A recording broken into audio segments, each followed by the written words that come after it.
welcome to the L&D Podcast with your host Nick Day of JGA Recruitment, specialist HR recruiters. This podcast is sponsored by Think Learning, specialists in learning and performance technologies. Visit thinklearning.com to find out more. Hello and welcome. My name is Nick Day from James Gray Associate Specialist Payroll and HR Recruiters, and today I am joined on the L&D podcast sponsored by Think Learning by Hesketh Emden, a multi-award-winning talent management professional and ex-head of talent management for the NHS. Hesketh has a wealth of practical experience in a variety of sectors and has had an impact on many businesses with his skills in learning and development, design and strategy implementation.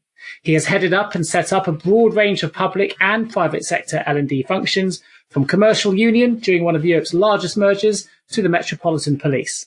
In 2011, he was recruited by NHS London as head of talent management, where he was tasked with identifying future leaders across London's 70 NHS organisations. As part of government health service reforms in 2013, he was brought in to help create NHS Property Services, a limited company owned by the Secretary of State, into which 3,200 staff were TUPE'd overnight. His role was to put in place the talent management structure to support building a new organisation with a single culture where there had previously been 161 ways of doing things. We will learn more about that project in particular a little bit later in the podcast. For the last 2 years, Hesketh has been working as a freelancer and has continued to promote and train the power of conversations via his own business, ProInsight, which aims to help individuals and businesses with strategic and operational improvements. So there's so much to talk about to Hesketh today. Let's not delay any further and launch right in. Welcome, Hesketh. How are you? Oh, fine. My head is spinning from what sounds like I'm starring on This Is Your Life. I know. Well, you've got an awful lot of credentials there, Hesketh, for me to run through. And I would like to dive straight in, Hesketh, and just let the listeners know a little bit more about the work you have been doing around the power of conversations. I know it's something you're very passionate about. So, L&D Podcast Discovery, questions to set the scene. Can you share with us where this work first started and perhaps how it's evolved? Yeah, I mean, looking back probably around 20 years, shock horror, it goes back to some incidental work where I was doing some national research on what makes effective appraisal or performance management conversations. And part of the data I analysed indicated that, perhaps unsurprisingly, where you had good appraisal or performance management conversations, the outcomes were better. There was greater productivity, engagement, all the usual things, compared with where it was bad. And we had some definitions for good and bad. What I found particularly interesting was where organizations didn't have any appraisal or performance management processes. The figures were better on engagement and all the factors we were measuring than where it was done badly. Consequently, it's rather empowering to say to an organization, look, if you're doing it poorly, don't bother doing it at all. Interesting. And that gets people to sit up and think. So indirectly, that was the start of recognizing there's something important about how you do appraisal. So then later on, when I was at NHS London, looking after some sort of 70 organizations in London, there, when I was putting in place talent management, part of the evaluation showed that you got better outcomes from the conversations, which included performance and potential discussions and things. But the outcomes, according to both the staff and the managers, were better where we had trained managers in holding these conversations. So that really started to say to me, it does matter. And I think in the introduction, you mentioned confidence and competence, but that's a very good way of getting information, perhaps more honestly than usual, if you ask somebody how confident they feel doing something. Because if you say to me, Hesketh, how confident are you doing podcasts? I'll say, well, I'm always a bit nervous about it, and I hold my breath. But if you said, are you competent? I'd probably be saying, yes, of course, I've done a few of these, no problem.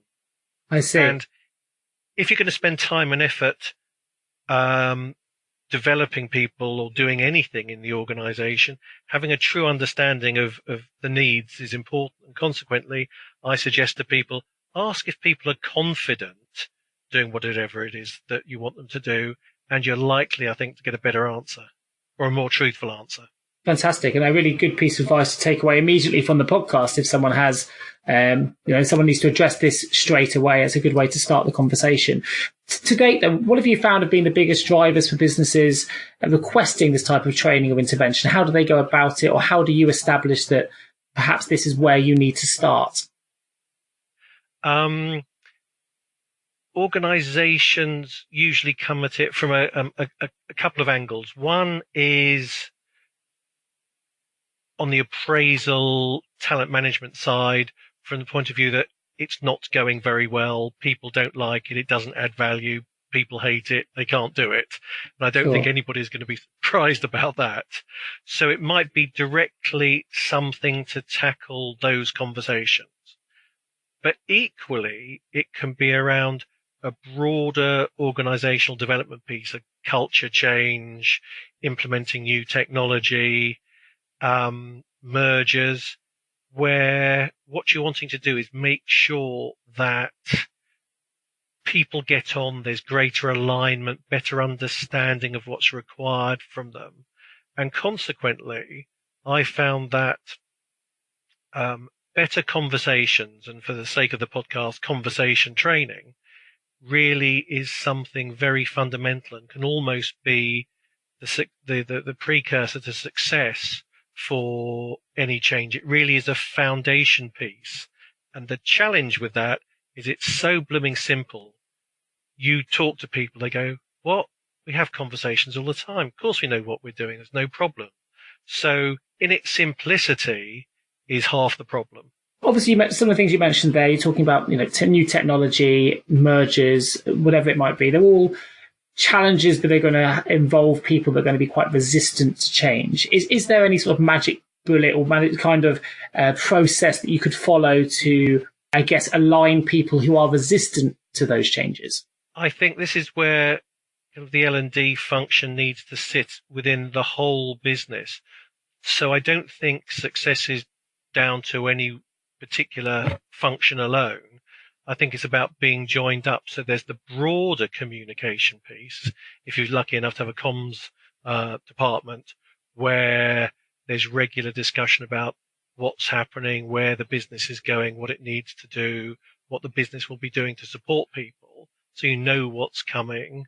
Something around letting people know success stories, be it to do with training and development or anything else to do with the change. So people are regularly seeing that there are benefits, and right down to supporting staff and managers sitting down and having discussions, be it about talking about the team and where the team's going and being able to tackle the issues that way, but equally staff being able to talk to managers the other way around. And that's something that we started to do early on, from originally when it was just appraisal, considering training managers to hold conversations with staff. We thought the benefits were looking so interesting. We wanted to ensure that staff were able to have conversations with their managers. Sure. And that's where it really broadened out finally to it's just so underpinning for everything that's going on. So, I mean, the idea or the concept of a power of a conversation is years old. It should be something that we do every day, right? But I think technology gets in the way, and sometimes people will make blanket announcements via email, for example. Because we've got technology at our fingertips now, what are the biggest challenges that you have in making the power of conversations, if you like, that type of training mainstream within businesses? I think it's very much fitting into the culture of the particular organization. So right down to how you refer to it. So in a harder organization, maybe talking about conversations is a bit too wishy-washy. If the business is wanting to focus on customer service, maybe you refer to exactly the same sort of things that I'm talking about, but in terms of fabulous customer service. There are ways of making it fit in and feel right. I mean, one of the big projects with property services we initially called the appraisal approach My Conversations, because it was very much around me as a staff member taking charge of having an effective appraisal. Sure. But that, despite all the hard work and the general communication about this, people were still saying, but where's the appraisal? And so on. So it just shows we put in a lot of effort, and even then getting it to be fully understood was quite hard. Technology is a fab enabler, and it's really useful to, well, we've got podcasts, to have LinkedIn groups, to have loads of communication like that. But things are changing, and we have to embrace those changes whilst not forgetting how appropriate some of the more traditional routes can be. I agree. And I think technology, as a result, can make us inherently lazy sometimes. And I'm all for bringing back the power of the conversation, because I think it can become a bit of a dying art if we rely on technology too much. Obviously, for yourself, it's being something that you've been delivering and something you're very passionate about. I know that you've actually completed your own comprehensive evaluation of the training you've been delivering. So can you share with the listeners what you did in that evaluation, and perhaps give us some examples of the positive impacts that the training has had? Yes. I mean, over the years, different aspects of this evaluation is really useful, because of course you can go back to people within the organization, particularly the board, and say you're hitting the spot in these particular ways. But one of the things very early on in London was the better outcomes from talent management, where there were these conversations. And what I wanted to do was use the talent management processes I put into place to help get people onto leadership development programs. Now, leadership development programs are always very expensive. Well, not always, but usually. Sure. And we wanted to make sure the right people were getting on them.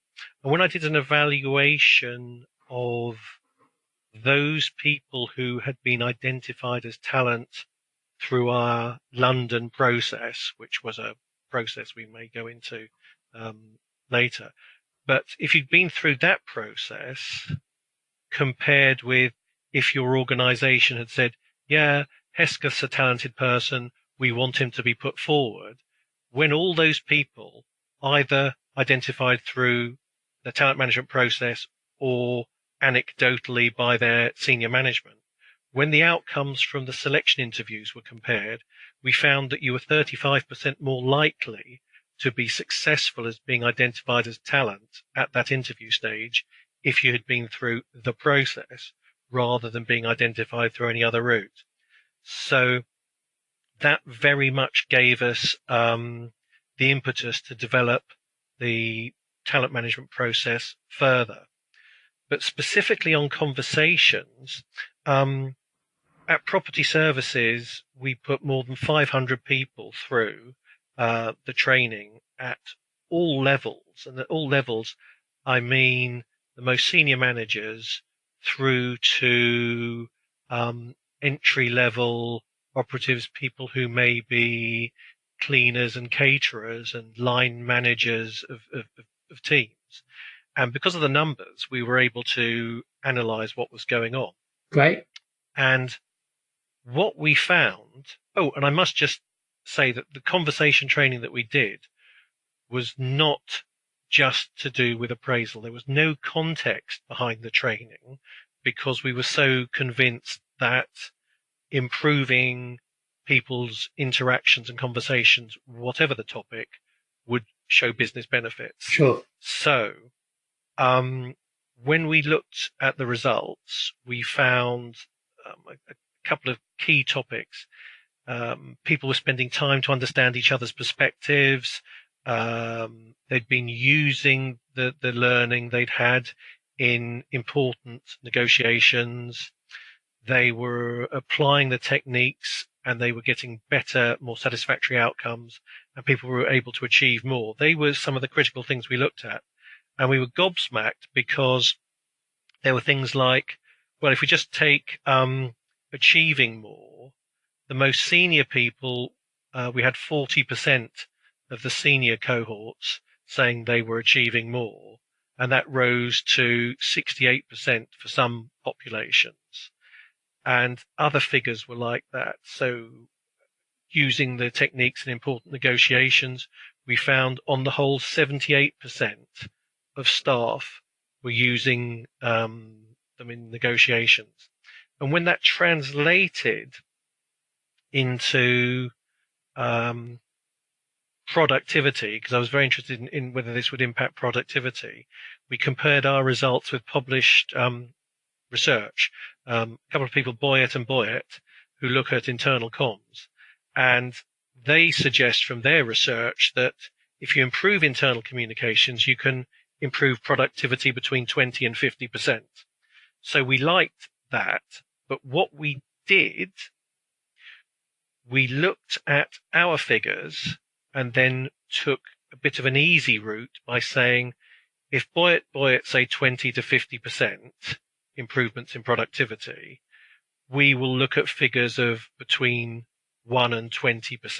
So you couldn't really argue, if Boyett was saying 20 to 50%, we did some figures. And we also took the lower figure of, on the whole, 40 to 68% was saying they were achieving more. So we just took the 40% figure because that was the lowest of the lot.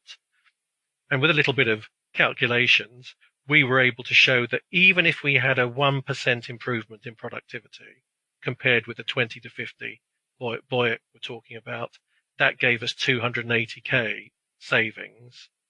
And if we took the 20%, which was their lowest figure, it would give us something like 5.5 million productivity savings. Wow.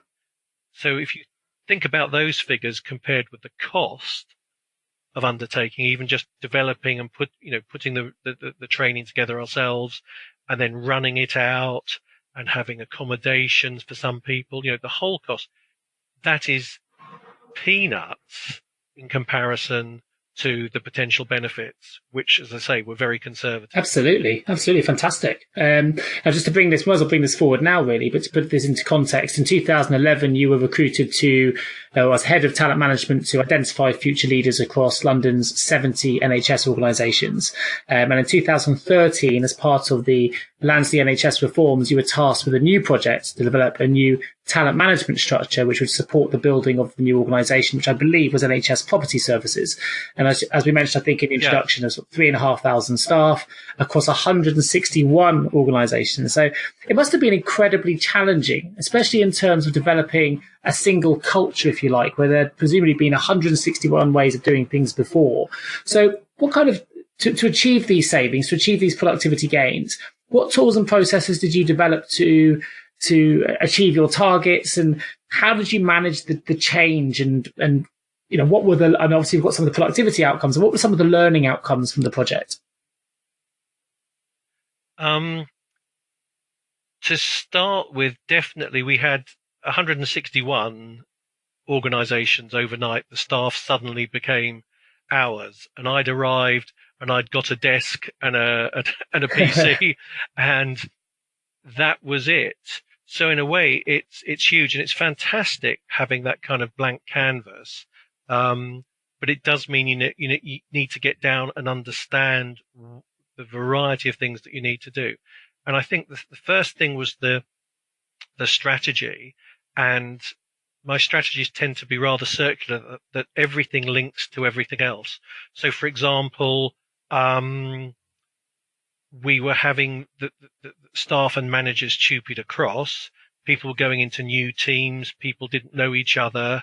So how do you get people to be able to sit down, discuss, understand the changes that are happening and what it means? How do you set performance objectives?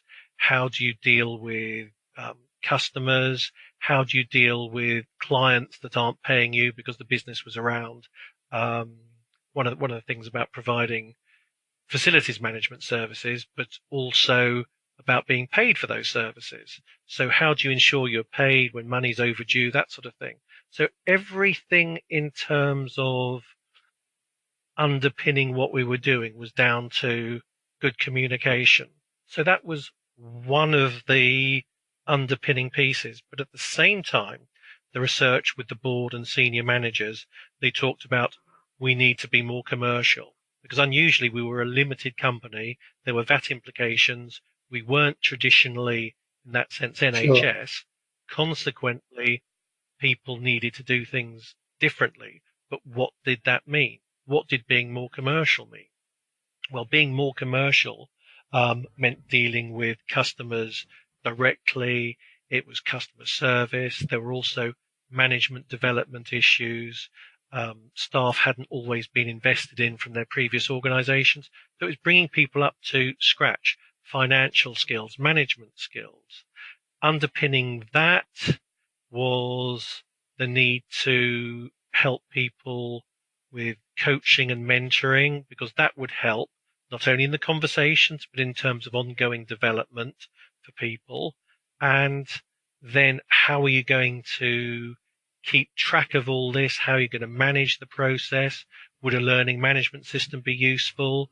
Yes. What about e-learning and stuff, giving people access to wider development than perhaps they'd had access to in the past? Then what are the implications? We've got distributed staff. We've got staff that didn't necessarily, if they were support engineers going around different sites during the day, or cleaners doing 3 health centres in an evening, where were they going to do e-learning? Could they have access via mobiles? Then, if that was the case, and there wasn't time during the day, how do you tackle access, or recognizing that somebody may be doing e-learning on a Sunday morning with a coffee? It might be their personal choice. You want the line manager to be able to recognize that and say, well, okay, fantastic. Work is looking a bit more straightforward this week. Why don't you knock off early on Friday? Having the confidence to do that. So everything kind of links into everything else. And you're trying to support the general change in direction with all these bits and pieces. So conversation training helps underpin all that, but there are all these other links to and activities that enable you eventually to look back and go, wow, we've moved from X to Y. Sure. I mean, just listening to it, there's a whole podcast in itself, and just in terms of the stages you laid out there and what you delivered.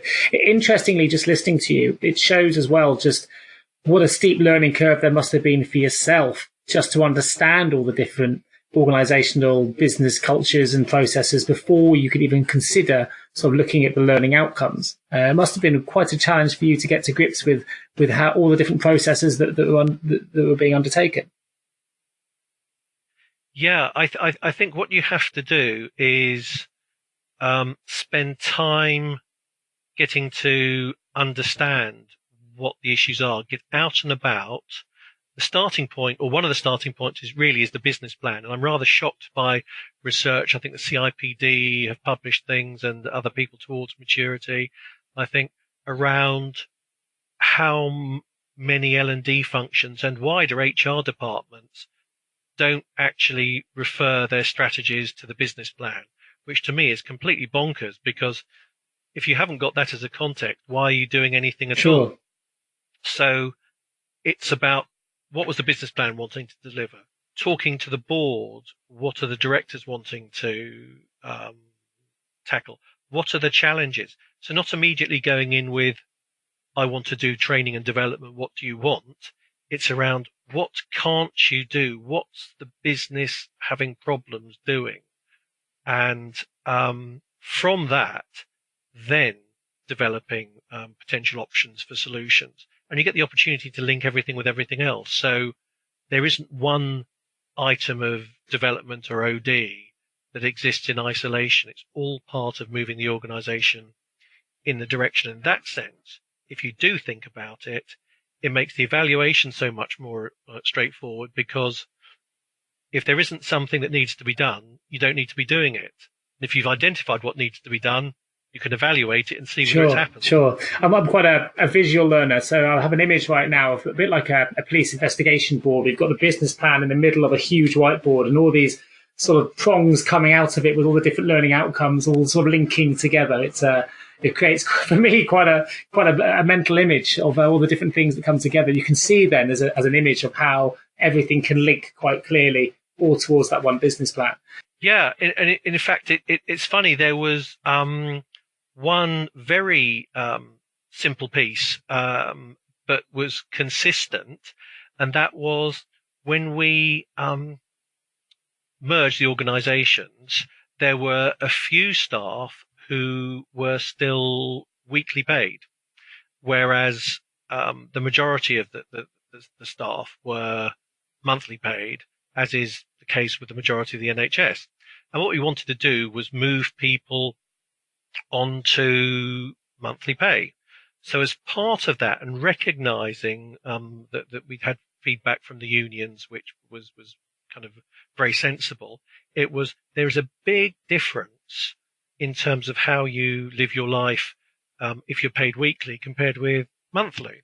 And we wanted to ensure that staff were supported through that transition. So as well as the usual ability to have like salary loans and things just for a short time, or Sure. like an extra 2 weeks money to help you through that side of things. We spoke with ACAS. The result was, with one of our union partners, we were able to put in place some training and development on budgeting. Now, this is something that they ran through Citizens Advice, and Citizens Advice provided the training for us, and we were able to put that in place in order to support those challenges. Then one of the union people said to me,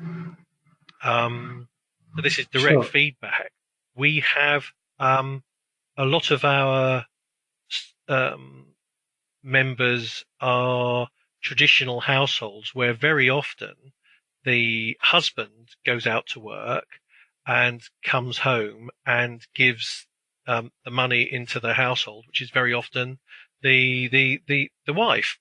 Now, we are concerned, the union was saying, we're concerned that the budgeting person is often not the employee. And it can be the other way around too, of course. But they were concerned that if we were going to be offering training to the employee, it might be useful to include the partner, because they might actually be the person that does the budgeting. So I immediately said yes, and I was looked at a bit confusedly, and I said, why? And they said, well, you've said yes. And I said, well, why wouldn't I? Because if what we're talking about is wanting to make the transition successful, why would I not want to do what you suggest Sure. would be helpful? And that really was, very good. And I was lucky in that sense, it all sort of moved ahead okay. But that in itself was just one tiny piece of ensuring that these changes were embedded successfully. And again, you're always linking it back to that initial business plan, which you mentioned is so important. So if we use that as sort of advice piece number one, are there any other immediate practical steps that learning and development people that are listening to this right now could implement? We're going to take a quick break from our sponsors, Think Learning, and then we'll come straight back. It'd be great to hear what advice you could give to our HR L&D podcast listeners. Engage, learn, perform with Think Learning, specialists in learning and performance technologies. We're experts in solving the challenges of targeting, tracking, training in regulated environments. We have developed the Totara platform to provide a cost-effective, organisation-wide talent solution that can help you to provide a safer and better place to work. Customisable workflows promotes engagement through onboarding and induction, whilst an intuitive user interface helps drive ongoing engagement with learning. Bespoke workflows for performance appraisal and integration to payroll and recruitment systems transform Totara into a powerful and holistic talent platform. You'll find us to be responsive, collaborative and solution focused. Visit thinklearning.com for more information. So Hesketh, tell us, what can listeners do that they can take away and immediately implement to successfully develop positive communication? And what would they be? Where can they have a positive impact on all aspects of people's lives? So what practical steps or advice would you give to someone who was embarking on, I guess, an L&D change or a talent management change that you could immediately implement from listening to this podcast? I think as well as the sound research is the analysis. And I know organizations, there's lots of challenges to get on and start doing stuff. But if you can spend some quality time trying to understand the big picture and linking the things together, that initial time and effort will pay dividends, because it will your solutions will start to fall out. Working as well as I think I mentioned earlier with any internal communications, making sure that people know what it is that you're doing, and particularly those success stories, because people like to see, Bob in accounts went on some development and it led to an improvement in something or other, or right down to indirect things. It's tackling the new account system and something enabled an improvement in the account system team because they were tackling non-payment, and that improved their productivity, and consequently the chief exec was very happy and they get some praise. So it's stories about the benefits of what you've been doing are really helpful. But the best thing is getting out and about. You need to find out what's going on and make sure that things are tightly aligned.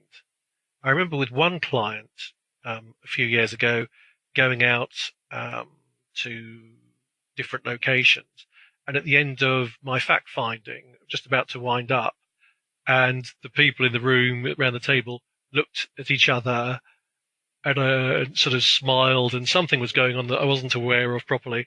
And I said, okay, I said, what is it? You're not telling me something. And they laughed and they said, we weren't sure what we've been doing. We were worried that you would come and stop us doing it. Wow. And I said, no, by now, that's why they was looking around the table at each other.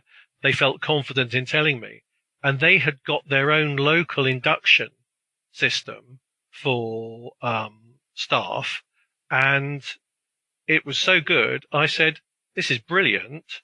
Why don't you work with me and my team, and we'll take this as the model for what we can do around the rest of the business. And they were thrilled to bits, but why reinvent the wheel?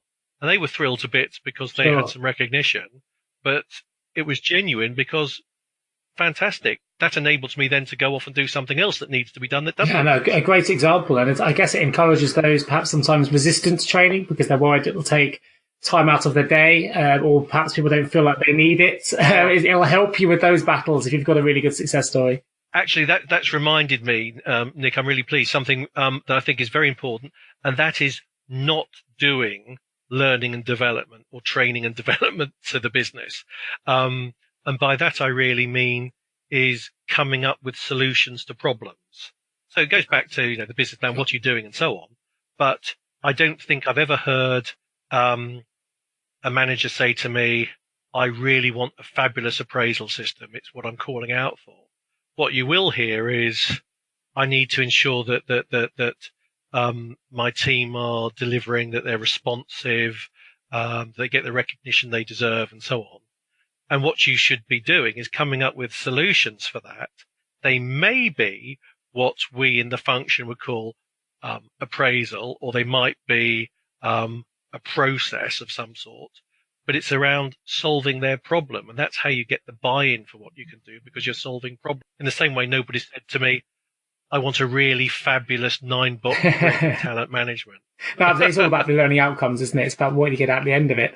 Now, before we go into finding a little bit more about you, which I'm really keen to do as well, we've got some quick questions we're going to run through.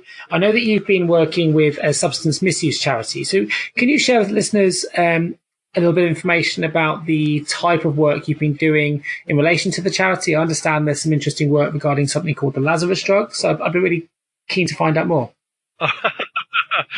Oh, yes.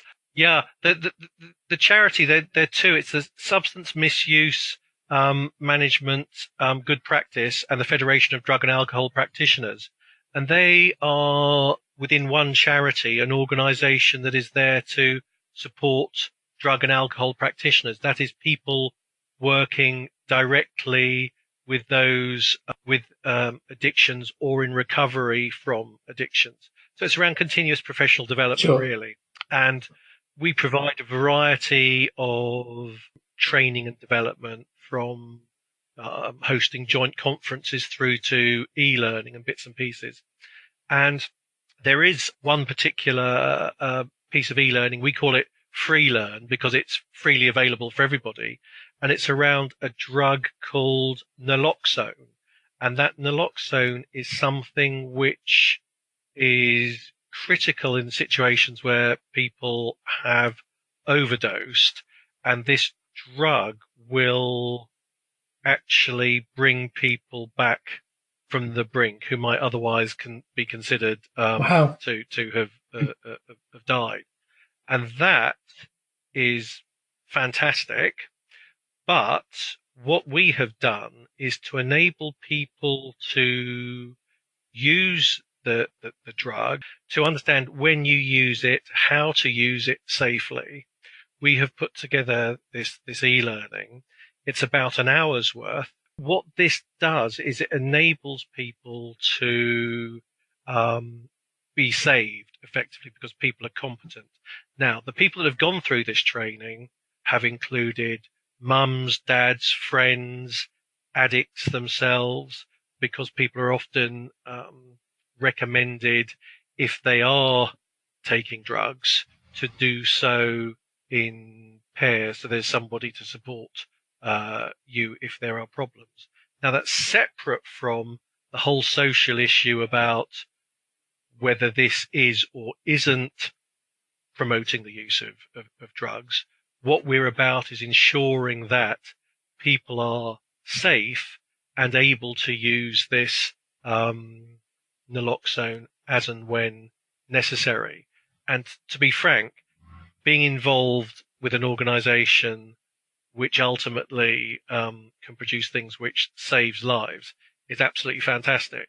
And I think that is the ultimate kind of outcome. Yeah, absolutely. I mean, I think it's fantastic work, and it's great that you're able to, and I guess give your learning and development expertise. You mentioned, the free learning and the e-learning systems that you put in place for people to watch, to help, as you say, potentially save lives, which is fantastic work. I guess part of your role, or anyone who's working on these roles, is to understand people's preferable learning styles to get the best out of people. Would you agree with that? And I wouldn't. There's research which actually debunks learning styles and would suggest it doesn't really exist.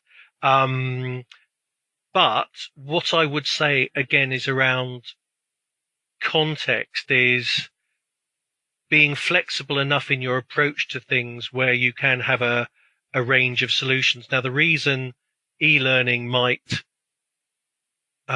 suit me is because I do like to sit down quietly on a Sunday morning and do some reading and doing some stuff online with a coffee and a croissant.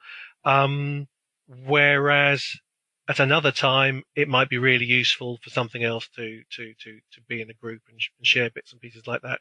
So I think it doesn't just come down to what traditionally is called learning styles. It's just at a time having a flexible approach and what's appropriate, because some things are really simple. An example of that was I had a head of health and safety say to me, why are we as an organisation doing training on fire extinguishers, types of fire extinguisher, fires to use them on, and how you do da-da-da-da-da, when the organisation policy is to evacuate the building and make yourself safe. And we thought about it, and actually that's true. So straight away, we stopped doing that training because it was unnecessary and went against our own company policies. And I know why we were doing it, because when it comes to some health and safety things, particularly think about fire, you think, need to know everything, better safe than sorry. And one understands that, but not putting thousands of people through training in environments where they're not going to use. Really good example. I'm glad I asked the question, and thanks for challenging me on it. So I'm learning something as I go here. You're the professional, which is great. So we're going to jump into some quick questions, some quick short answers to find out a little bit more about you, Hesketh. Time to find out more about you. Question number 1. How would your friends describe you, and how would your work colleagues describe you? I think work would say I'm professional and passionate. I think I'm about learning and development and the benefits that you can get from that. I'm also a bit crackers, I think people would say, and particularly my friends. I've got a sense of humour, which is a bit crackers, but I'm also very analytical, which is quite interesting. What is your proudest achievement to date?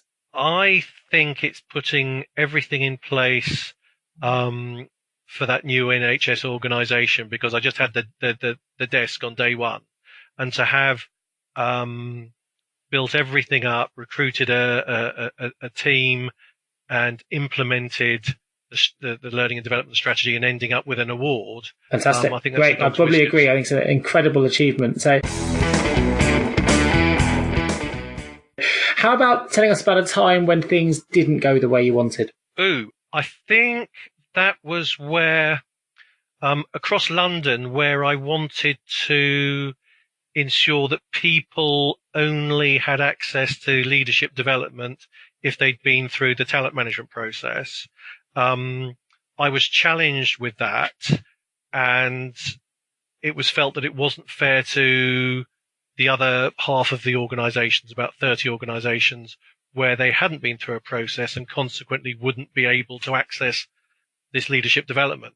My argument was that I thought that would work because it would nudge those organisations into taking part, because staff would say, I want to have access, Sure. So let's get involved in talent management. Now, that was seen as being a bit harsh, which I couldn't really disagree with. So that's why, and I think I spoke at the beginning, why we enabled people to be put through separately from their own organisations. And by accident, that's how I was able to see that 35% difference in success at the gateway interview. So, what would you view as the 3 key qualities that a leader needs to have in order to demonstrate great leadership? I definitely think it's down to behaviours. And if I'm allowed to cheat, Sure. which I think is very important in a learning and development role, I think it's breaking the rules a bit. If I could turn those 3 into 5, and the reason being is about 30 years ago, I first came across Kouzes and Posner, and they did some fab research on successful leaders. And that's something else I'm very keen about, is serious research that underpins things, rather than somebody saying something on LinkedIn and saying, hey, you know, Sure. this is the thing, and there's nothing behind it. They had 5 leadership behaviors, and that were, they were modeling the way, inspiring a shared vision, challenging the process, enabling others to act, and this is a bit American, but I understand, is encouraging the heart. And I think those 5 are critical, and no matter what models, new and old, you look at for leadership, they tend to touch on those critical things. Tell me about a recent All right, L&D project or problem that you made better, faster, smarter, more efficient, or less expensive. I think I can do a really short answer for a change. And that was a business that wanted me to look at their strategy. And one of the things they were very proud of, and they'd worked with the unions, was everybody was guaranteed 3 days training a year. And I said, no. People need the training they need. So don't have that as the driver, have satisfying the need. And suddenly they were able to start thinking about saving money and putting saved money into things that needed to be done. Great example.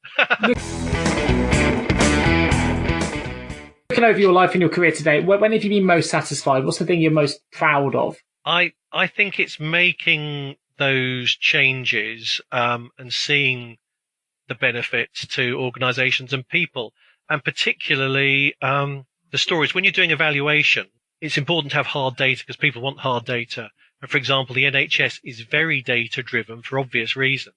So if you're talking about benefits, they definitely want evidence. But for me, the softer stuff, I spent years talking about the hard collection of soft data, which is a bit of a mouthful. And then one day I heard Brené Brown, who listeners may know of. She's on TED Talks and things in the States. She called it stories are data with a soul.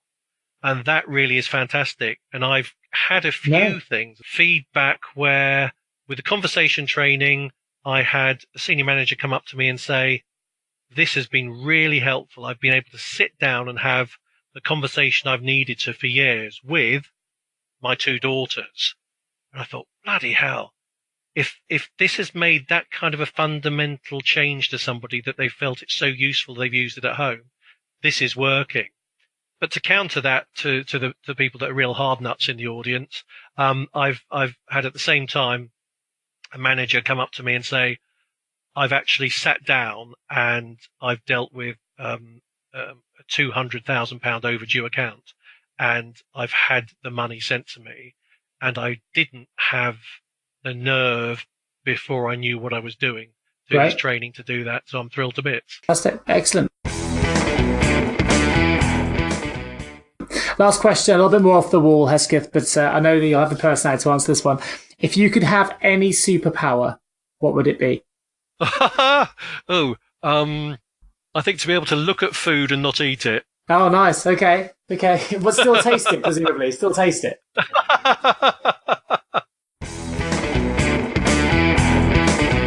The L&D Podcast. Final questions to help listeners engage, learn and perform. Fantastic. Well, we're going to dive back in. I'm keen to find out more about, we talked about some of your achievements today, particularly with the NHS. I'd like to dive in a little bit more and I guess tell listeners more about some of the awards that you've won. I mean, you're a multiple award winner yourself. We mentioned some of those in the introduction. I know that you're an advocate for organisations taking the time to enter their work for awards as well. What do you see are the main benefits of entering awards? And do you have any advice for anyone considering entering awards, perhaps for the first time? I think it's useful because it helps you get your thoughts in place. If you just pick up any award and look at the questions that you need to answer, that really tells you what you ought to be doing when you're pulling training and development and a strategy together in the workplace. It kind of reinforces that.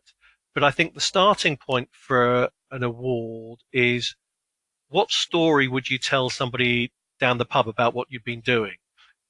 Think about it as a beginning, a middle, and an end. There were all these particular challenges with this particular group, and we thought about this, that, and the other, and then we did that, and it didn't quite work, and we twiddled it, and now it's really fantastic, and it's delivered all these benefits. That actually is your award submission, and you need to take that information, and I dare say it will be required in any award. But the benefits from doing that, as well as the kind of the learning about or reinforcing how you think about what it is that you do, it's brilliant for the team. So whoever's responsible for pulling it together or the wider team members, if you get shortlisted, it's a huge boost because you've got some kind of external recognition. And if you win it, it's the best thing because the team loves it and it's good news for the organization. It can go out in press releases, it's news internally.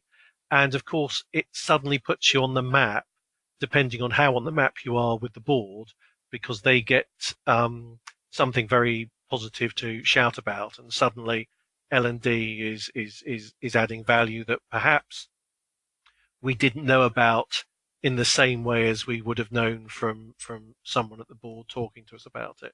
So I think that is brilliant. I know that a lot of award categories sometimes struggle for nominations. So I think we need to remember that little snippet of advice you've just given. And perhaps if you are on the fence as a listener considering entering an award and you're not quite sure whether to go for it or not, then I think that's a really good answer to encourage them to take the plunge and see how they get on. Now, this year you're a judge, so on the other side of the fence for yourself, Hesketh, you're a judge this year for the Training Journal Awards. Can you give us any insight into the types of projects that are featuring in the shortlist this year? Are there any new trends that you've picked up on the types of projects people are working on within talent management? They've ranged from small projects to large projects. And by small, I mean, one person in a training function who, as they are going, are learning about what they are doing and making some fantastic progress. And it's been great because we've been able to see the journey that someone has taken, right through to larger organizations in what we may consider to be wealthier sectors, being able to spend a lot of money doing some flash things, which have been very beneficial. But what's always reassuring is you can see that you can get strong outcomes with very little resources too. Big resources don't necessarily mean big outcomes. Sure. And I know that, if I understand correctly, we've got a mutual friend in Sean Wild, who, of course, is CEO of Think Learning, who very kindly sponsored this L&D podcast. But I know Sean very well, have done for a number of years. What led you to asking Sean to judge on this year's Training Journal Awards? Well, he's an interesting character. He's definitely got strong views, and is somebody who would challenge me and my other co-judges. His background isn't just Think Learning, it's the military. He has a very interesting MBA where he's done some great research, and I thought he would bring interesting perspective to the panel. He also does some mad obstacle course racing, which I've seen some of the stuff he's done. So clearly there must be a bonkers streak, and I think that will fit well with me. Yeah, so you've got some bonkers judges this year. I would agree with you on Sean for sure. He's a bit mad for some of the things that he does, but incredibly dedicated to all the different things that he approaches. And I'm sure he'll make an excellent judge at the awards as well. So since 2015, you've obviously become a freelance learning and development professional. You've continued to promote and train the power of conversations, which is where we started this podcast with. It's a concept that on the surface appears quite simple because it underpins so much of what everyone does daily. So can you elaborate on why you've become such an advocate for it? Because of the fact that it is so simple, but it delivers such strong benefits, and actually would be that underpinning piece of work no matter what an organization is wanting to do and change. So whatever the organization is trying to do, we have the evidence now that shows this will help whatever it is that you're doing be successful. So in some cases what we do is put in the conversation training, suitably named to fit in with the culture, but we put in that to support other work that's going on. And at other times, it just goes in its own right, just to improve alignment and wider communication. Great. Did you get any, resistance to it? Because individually, we all assume we know how to have a conversation. So when you're holding training on the power of conversations, do you ever get people going, well, look, I understand how to have a conversation. I don't need training on this. And when you get that kind of resistance, how do you counter it? Well, luckily, a number of the organizations I've worked with, they've been large organizations. So if you're starting something from scratch, I would say work with people who are interested and build a head of steam that way. So you get people through, you get them talking about the benefits, what it's meant for them. I'd also, where appropriate, work with the tough cookies too, who can help you develop. If they want to provide feedback, to taste something and let you know how it might be improved or what their concerns are, do that too. It's all part of that wider engagement. Brilliant. I mean, we're actually seeing in recruitment, in particular, an awful lot more of a requirement for businesses looking for strong communication and stakeholder management, in particular, skills.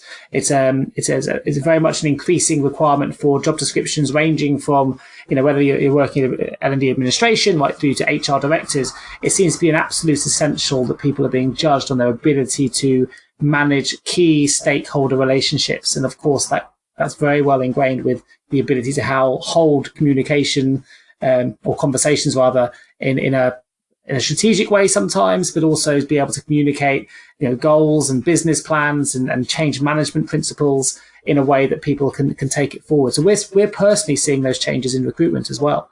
So I feel like obviously it's not a new concept for you, but the power of conversation at the moment seems to be quite relevant in terms of what skills businesses are looking for when looking to recruit. Have you seen that as well in your work? Yes, definitely. And I think part of that is down to you can see the problems that are caused, and it hits culture engagement where you have poor relationships, and it can kill an organization. So I think part of this is driven by the negative side, because for a while these, and I don't really like using the word soft, but these soft skills have been ignored for some of the hard business numbers, bits and pieces. But I think from the fact that you can turn things around and make things really bad, has focused people on not allowing that to happen. And consequently, getting these skills is more on the agenda. And we see people doing it left, right and centre in order to avoid these happening. So with this in mind then, what are the key things that L&D and HR should be prioritising in order to develop talent at the moment in their organisations? It's recognising where the blockages are in the business, and responding to those. So typically we have organisations that have possibly high staff turnover, or high staff turnover in a particular area of the organisation. So what's going on there? Is there stuff that you can do to solve that? It might be that you don't even have information in place or able to access the information which enables you to understand what's going on. So perhaps think about getting information together. What's the feedback you're getting from senior managers about their challenges with staffing levels and access to people? And also from the staff themselves, are there issues with career development? Are there opportunities? Are people wanting that career development? So it's wherever there's a discontinuity, and it's about solving that. So I wouldn't want to have a blanket approach to talent management, but it's about solving the problems. When people talk about high staff turnover, they automatically assume it's negative, but it's negative if you're losing the wrong people, the people that you need to keep. But if you're losing people who you can afford to lose, perhaps that's beneficial. So just looking at a figure alone across the whole organization as an average, it doesn't really tell you much. You need that's a really good point. I really like that point. And it's actually something that I hadn't probably considered, particularly. You just look at, when we look at businesses, we see businesses in recruitment that have high or low attrition, and you make blanket assumptions, but you're absolutely right. Sometimes that might even be a company objective to lose the people that they want to lose, and to keep, as long as not losing the key people, the key skills. Yeah, and that's part of the problem with big data, is you need to use a brain to do something with the information and make some decisions or get further information, because the raw data alone doesn't tell you what's happening. Last question before we enter the L&D Vault, Hesketh, before we finish the podcast.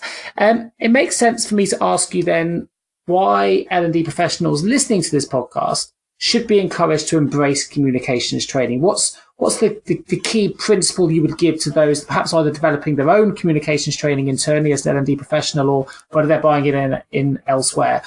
What's the key primary reasons that you would give for why L&D professionals should be encouraged to embrace communication training? It's the oil that eases everything going on internally and externally with your customers and will be the foundation on which everything else you're wanting to do will sit. Great. Fantastic. I think that leads us nicely into the L&D Vault. Opening the L&D Vault. So question number one for you, Hesketh. Here we go. What is the one piece of advice you would give to someone working in learning and development right now? Read the business plan. Read the business plan. Fantastic. If there is one, of course. Oh, yes. I've come across a lack of a business plan too. With the benefits of hindsight, what would be the one career decision you would change? I think it would be to have pursued a foreign language to greater levels so that international working would be more straightforward. Oh, nice. Interesting. I like that. When you look at the L&D profession from an Eagles viewpoint, what do you think is holding the industry back? I think that L&D can be seen very often, partly to do with the structure, but partly to do with professional bodies as being an offshoot of HR. I've seen a variety of roles, for example, advertised where even though they might be very specialized L&D roles or organizational development, people have wanted HR generalists. And I think there is a fundamental difference between HR generalism and organizational development. And I know that the CIPD is now doing a lot to reinforce L&D and Andy Lancaster in particular in its own right.